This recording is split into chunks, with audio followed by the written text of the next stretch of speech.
Bismillahirrahmanirrahim. Assalamualaikum warahmatullahi taala wabarakatuh. Alhamdulillah. Hari ini hari Selasa 28 bulan April 5 Ramadan. Kita telah masuk kepada episod kita yang ketiga dalam membicarakan perihal orang kata apa? Orang kata tak tolak kataan tu. Siri berkeluar Siri Khulafa' Rasyidin, insyaAllah termasuk episod ketiga hari ni 5 Ramadan, insyaAllah. Baik, hari Selasa. Tuan-tuan dan perempuan, sambil kita tunggu hidangan nak masak, tunggu hidangan nak berbuka, sambil tunggu waktu berbuka dan sebagainya, kita menyambung episod kita yang ketiga, insyaAllah. Kemarin hari Senin kita telah ceritakan bagaimana peristiwa Al-Aswad Al-Ansi itu telah dibunuh oleh Fairuz Ad-Dailami.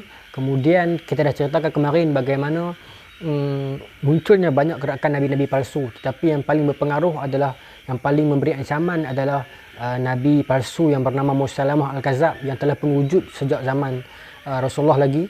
Kemudian satu orang lagi perempuan yang bernama Sajjah. Terkejut aku jatuh tentang tu. Allahu Akbar. Tak kuat kot. Kelenda jatuh. Dan satu perempuan yang bernama Sajjah, seorang dukun yang telah menjadi nabi palsu kepada Bani Tamim. Baik, hari ini kita nak teruskan apa yang Sayyidina Abu Bakar buat. Okey. Hari ini kita nak masuk kepada satu tokoh yang glamour dalam perbincangan dalam siri ini, insya-Allah kita akan bincangkan. Stay tune, insya-Allah. Baik. Tuan-tuan, apa yang dilakukan oleh Sajjah ini terhadap penduduk Bani Tamim, dan juga apakah yang dibuat oleh Musailamah Al-Kadzab, dan apa terjadi kepada keduanya. Sebelum tu tuan-tuan, saya nak selit sedikitlah.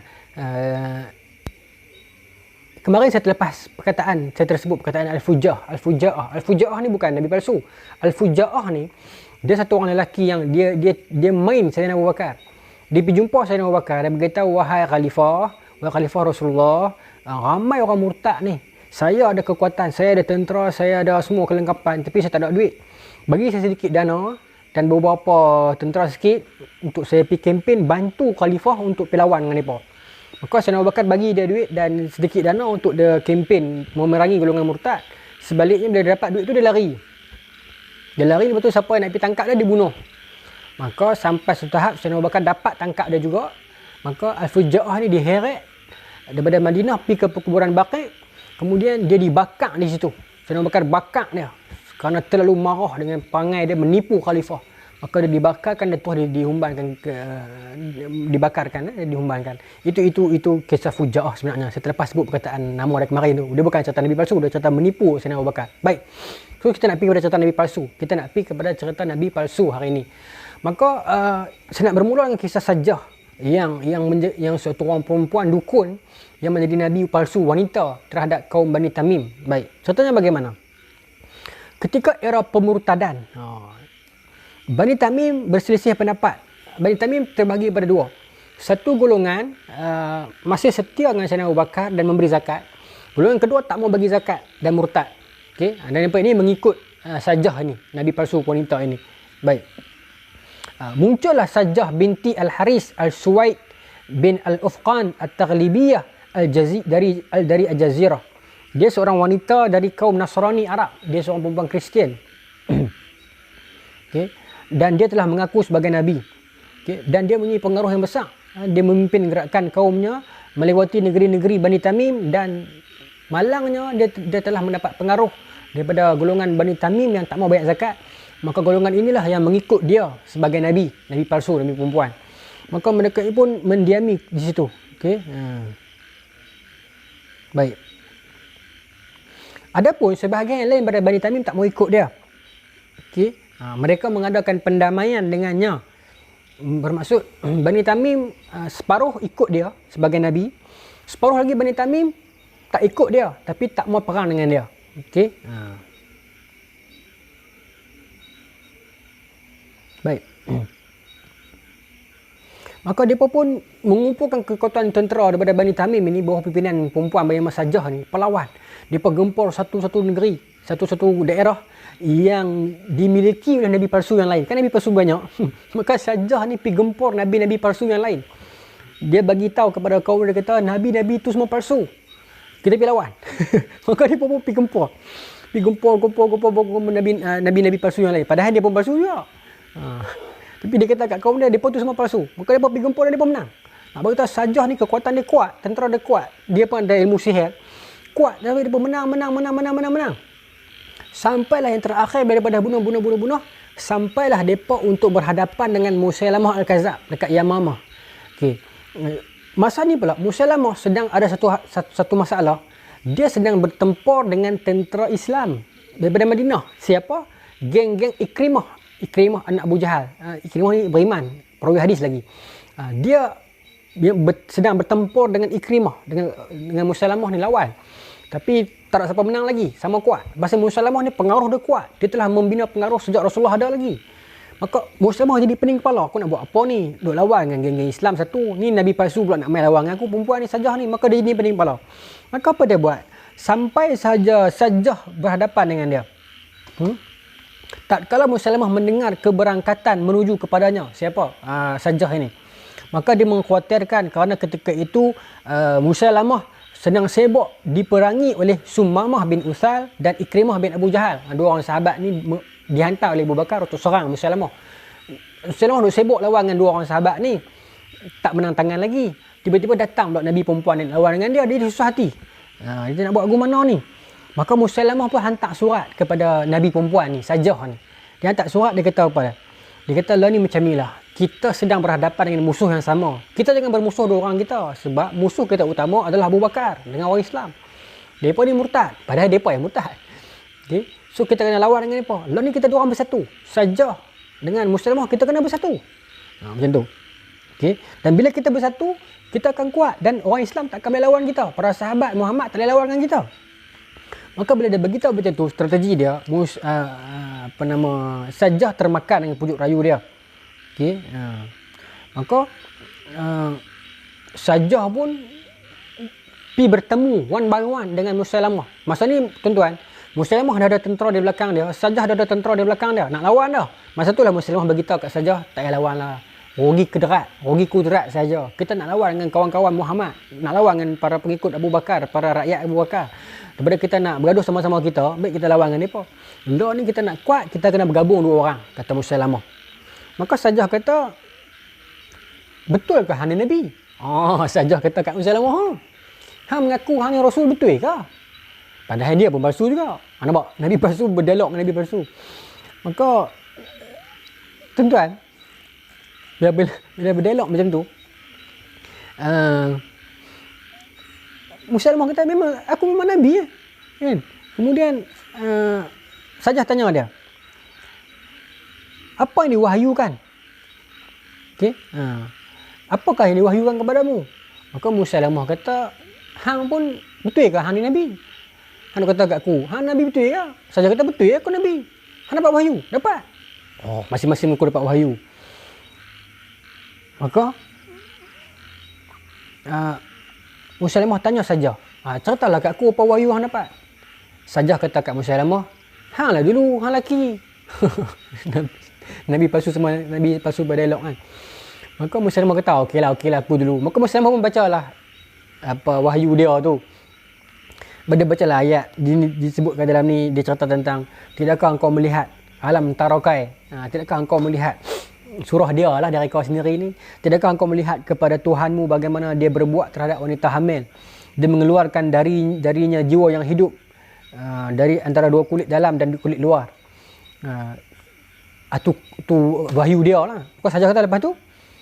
Maka Musailamah sambung.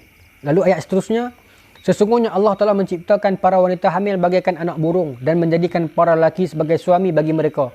Lalu kami masukkan kepada mereka benih dengan saksama. Kemudian hamil mengeluarkan bila mana kami kehendaki. Okay. Dia baca ayat tu. Ayat Darika ni kan. Tentang apa? Kehamilan wanita. Maka Sajah bila dengar macam tu dia terpesona. Maka dia kata, sesungguhnya aku naik saksi bahawasanya engkau memang seorang Nabi. Ashhadu annaka Rasulullah. Aku bersaksi bahawasanya engkau adalah Rasulullah. Sajah bagi penyaksian pada dia. Kalau macam tu betul lah Nabi, wahyu ni betul. Padahal dua-dua bohong. You tak tahulah cuba jadi macam tu kan. Maka Musailamah kata macam ni lah. Kalau macam tu, hang sekarang ni dah iktiraf aku.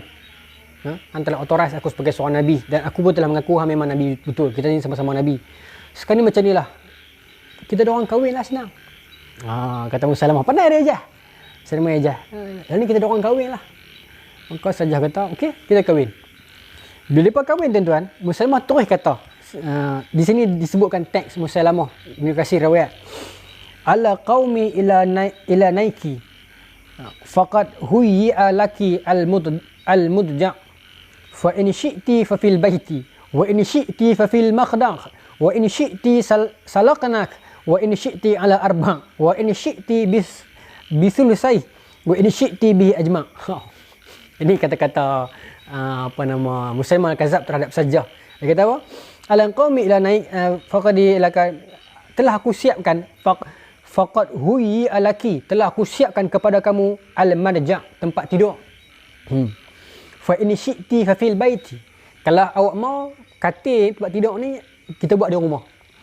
Wa in syi'ti fa fil makhdaq, dan kalau tak mau tunggu di rumah, kat sini pun boleh buat. Wa in syi'ti salaqnak, dan kalau ni aku boleh naik atas hang. Bukan saya tambah ni, Musailamah kata, wa in syi'ti ala arba', dan kalau hang nak juga aku boleh naik atas arba', 4. Bahasa Arab dia kata arba' ni, ala arba' ni bermaksud 4 lipatan. Lipatan tangan, lipatan kaki, so 4. So aku boleh naik duduk atas hang. Lucah lah sikit, tapi ni Musailamah kata, bukan saya kata kan. Wa in syi'ti bisulusai, dan kalau hang tak mau aku naik atas badan hang, aku naik sekerat pun jadilah 1/3.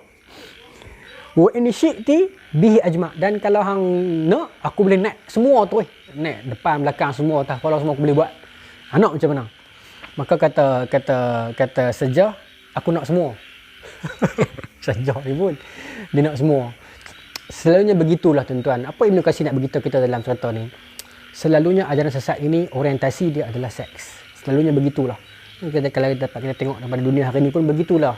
Bila datang ajaran sesat tu pasti ada orientasi seks di dalamnya. Kena hati-hati. Baik.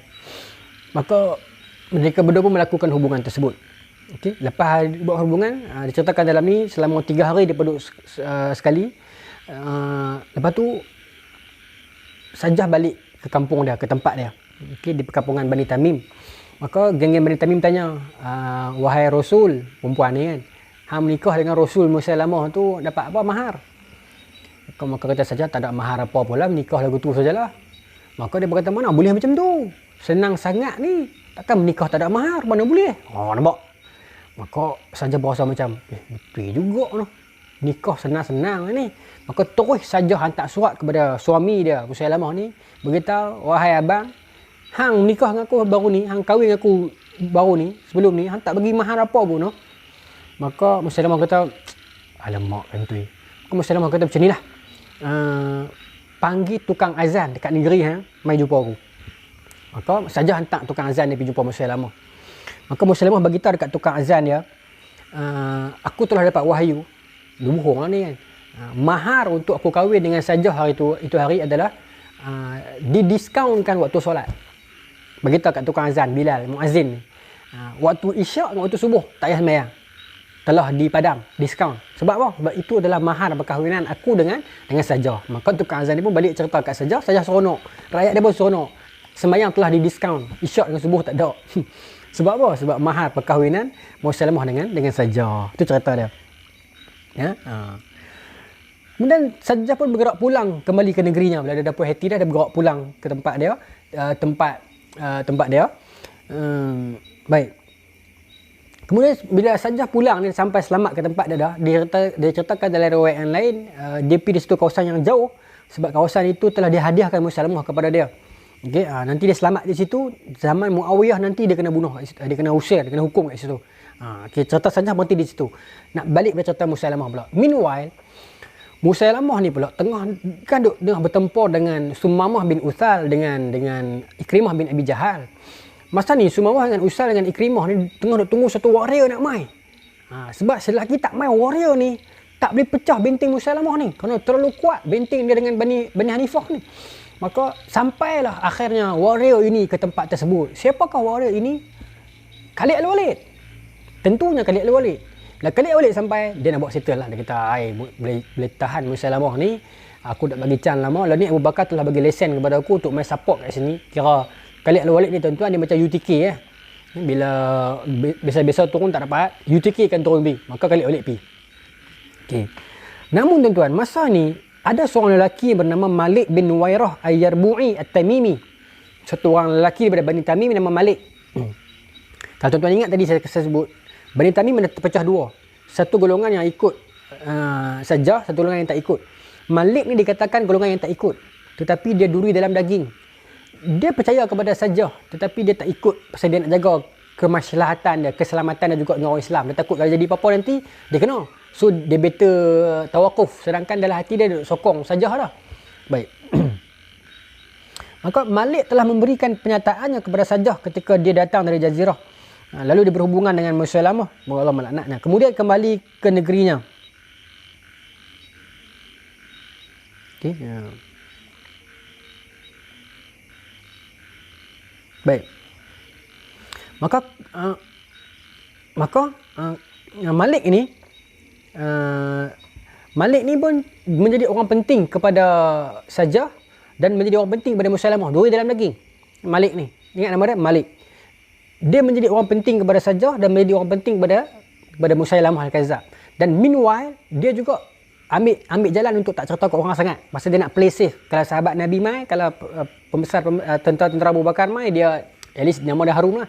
Nama dia selamat lah. Tapi Khalid bukan jenis macam tu. Okay, maka Malik ni, dia pergi bersembunyi dekat kawasan nama Al-Mutah. Okay.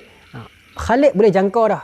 Khalid nampak Malik ni dia main banyak. Dia makan keliling. Maka Khalid pergi memburu dia dulu. Ini strategi Khalid. Okay. Khalid bersama pasukannya menuju ke satu tempat yang Al-Mutah itu. Okay. Maka Khalid menangkap semua. Ringkas cerita, Khalid menangkap lah semua geng-geng pengikut Malik ni. Malik dia kata, saya bukan nak ikut. Padahal Khalid Walid dah siasat lama dah. Sebelum dia sampai, dia pergi siasat dulu. Malik ni terbukti sokong Sajah dengan Musailamah. Maka Khalid tangkap dia. Berlaku sedikit salah faham kat sini. Ini salah faham. Sehingga menyebabkan Sayyidina Abu Bakar panggil Khalid Walid balik ke Madinah. Apa salah faham dia?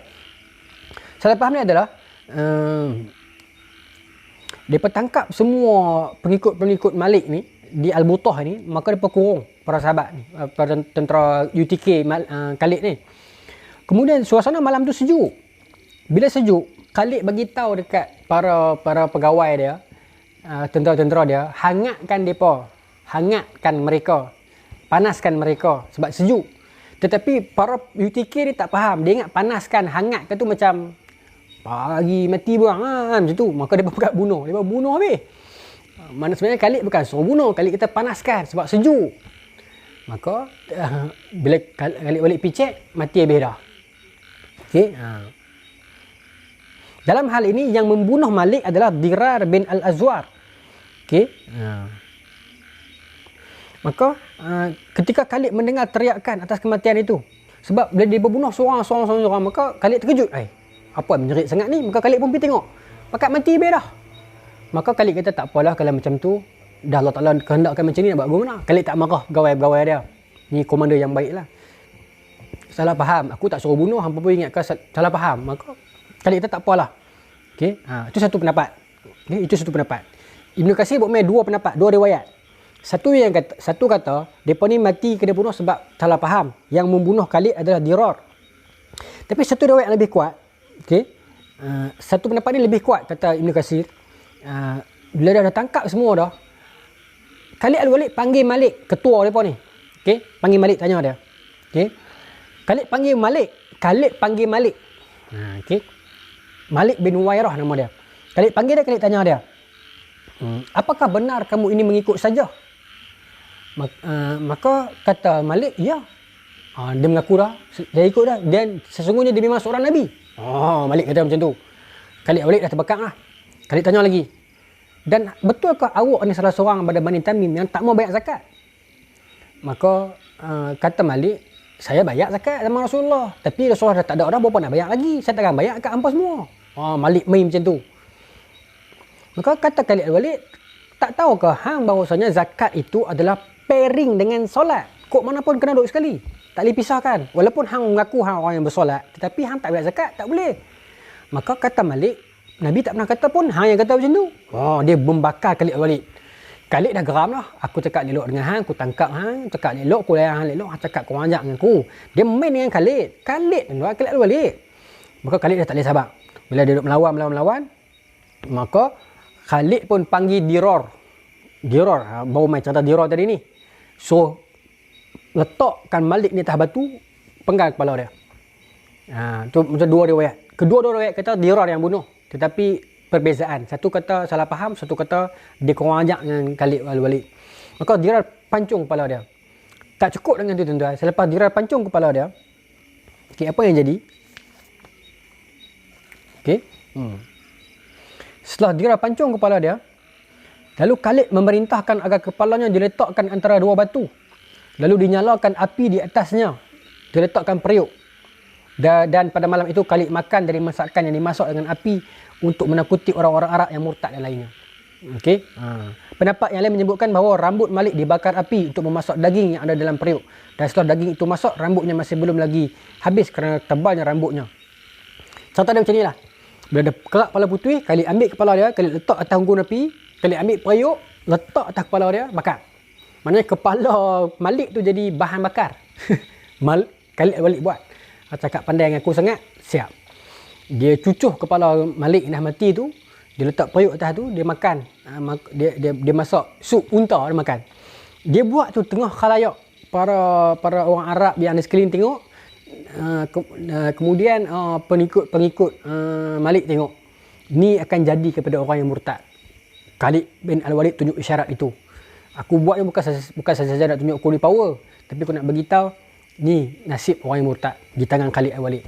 Kalau sebelum ni hampa boleh cakap besar dengan Ikrimah, hampa boleh cakap besar dengan Sumamah, ini Khalid, no way. Khalid pancung kepala dia, bawah periuk, bakar, jadikan bahan bakar saja. Kalau Khalid makan malam tu depan orang ramai, ni dia bahan bakar dia kepala Malik. Cerita tu tuan-tuan tersebar sampai ke Madinah. Bila cerita tu sampai ke Madinah, maka Sayyidina Umar dengan Khalid ni lawak sikit daripada orang ni, tak begitu tak ngam. Maka Sayyidina Umar bagi tahu kat Abu Bakar, wahai Abu Bakar, apa dia Khalid buat macam ni? Apa orang disiplin tak ada, dia bakar kepala orang suka-suka hati. Kita dalam Islam kita kena ada peraturan kita macam itulah. Sayyidina Umar duk bakar Sayyidina Abu Bakar kan. Tak boleh dia ni, tak boleh. Aku dah kata dah, dia ni jenis pongoi sangat ni, jenis tak ikut disiplin. Maka bila saban hari didesak Abu Bakar oleh Sayyidina Umar agar Khalid ni dipanggil pulang untuk memberikan penjelasan. Sebab masa tu datang seorang lelaki, Al-Mutammim bin Nuwairah. Al-Mutammim bin Nuwairah ni dia adik ataupun abang kepada Malik bin Nuwairah. So dia pergi jumpa Abu Bakar, dia kata apa ni Khalifah, adik saya tu Islam kot. Kan saya kata tadi Malik ni bohong kan. Maka Mutammim duduk ingat adik dia Islam. Maka Mutammim kata kat Abu Bakar, apa ni Khalifah, Khalid pergi bunuh adik saya Islam kot. Semua duduk cerita macam tu kan. Sedangkan mereka di Madinah tak tahu cerita sebenar. Maka Abu Bakar pun bayar tebus. Maksudnya ganti balik dengan beberapa orang hamba dan harta. Diceritakan dalam Bidayah wa Nihayah, Sayyidina Abu Bakar pakai duit dia sendiri, bukan pakai duit kerajaan. Sebagai menggantikan nyawa adik dia tu, maka bagi tebus balik harta dan hamba, bagi Mutammim buat balik. Maka Umar kata, tengok Khalid ni, disiplin tak ada. Macam itulah kan.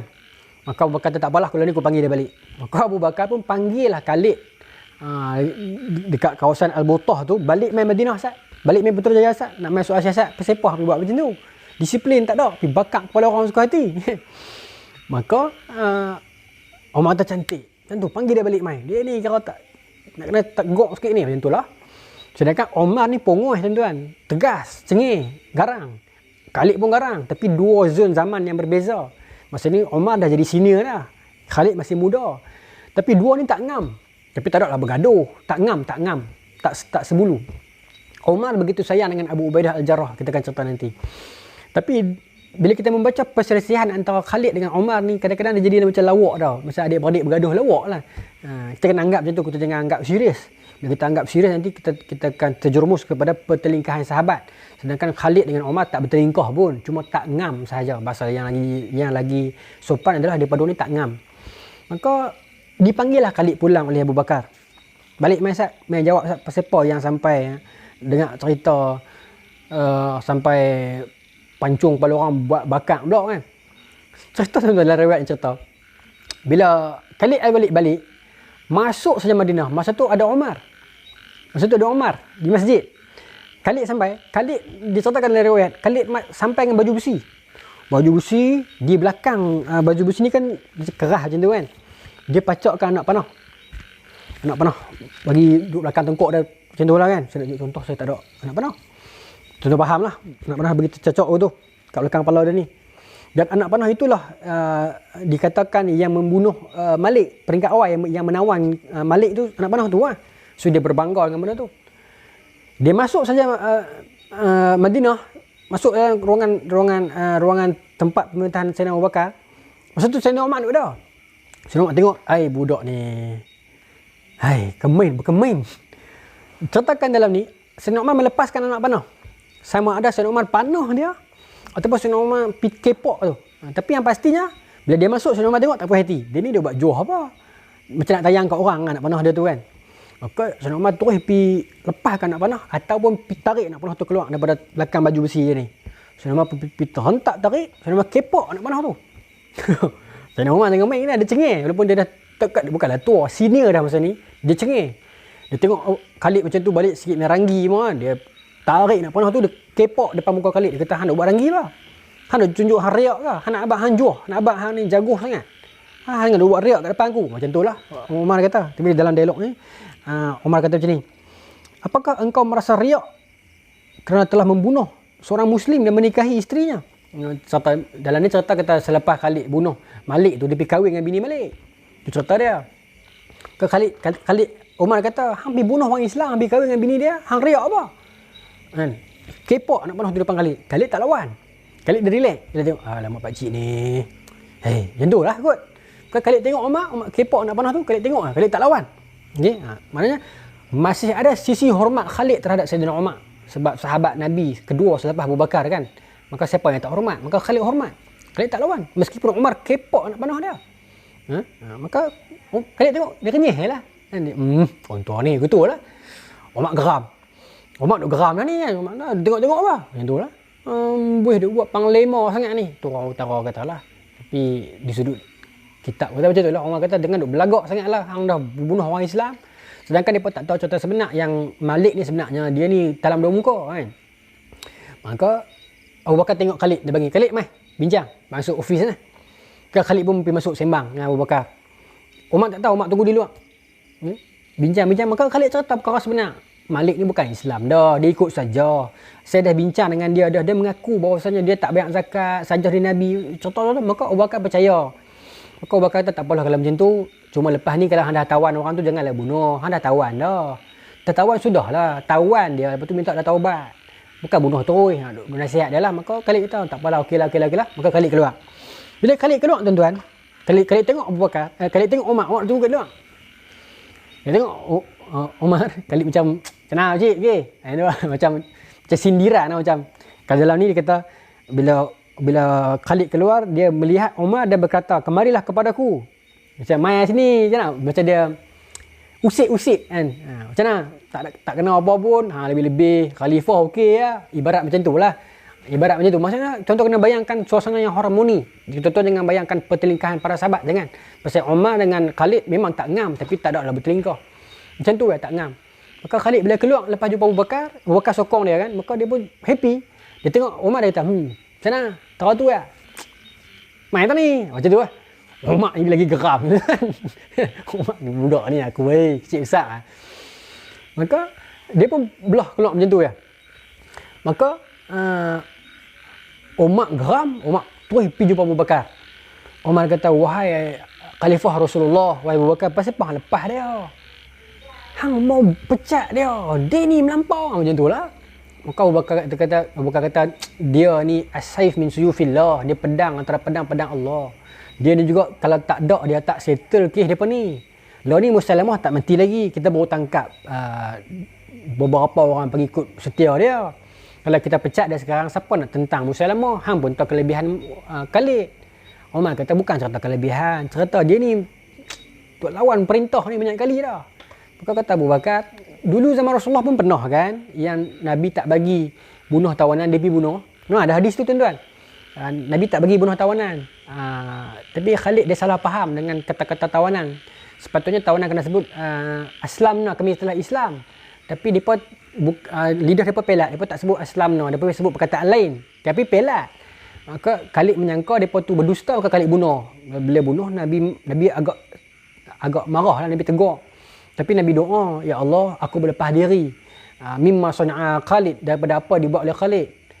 Tapi Nabi tak pecat dia pun. Abu Bakar kata, kan dia pernah lawan arahan Nabi dulu, tapi Nabi memang marah. Dan Nabi doa siap-siap kat Allah. Tapi Nabi tak pecat dia. So aku pun macam tu lah. Aku marah dia, aku tegur dia, tapi aku tak pecat dia pun. Abu Bakar kata. Kau Umar pun tak mau cakap panjang lah. Sudahlah, tak apalah. Macam mana kan. Maka Khalid ni, dia ada tugas baru. Bukan tugas baru, nak sambung tugas lama juga. Iaitu, the ultimate mission dia. Iaitu apa? Memburu Musailamah Al-Kadzab. Yang membawa kepada perang Yamamah, yang perang yang besar itu. Apa yang berlaku, apa yang Khalid buat terhadap Musailamah, apa yang jadi. Peristiwa perang itu kita akan ceritakan pada esok 6 Ramadan insya-Allah pada episodnya yang keempat. Wallahu taala alam. Assalamualaikum warahmatullahi taala wabarakatuh.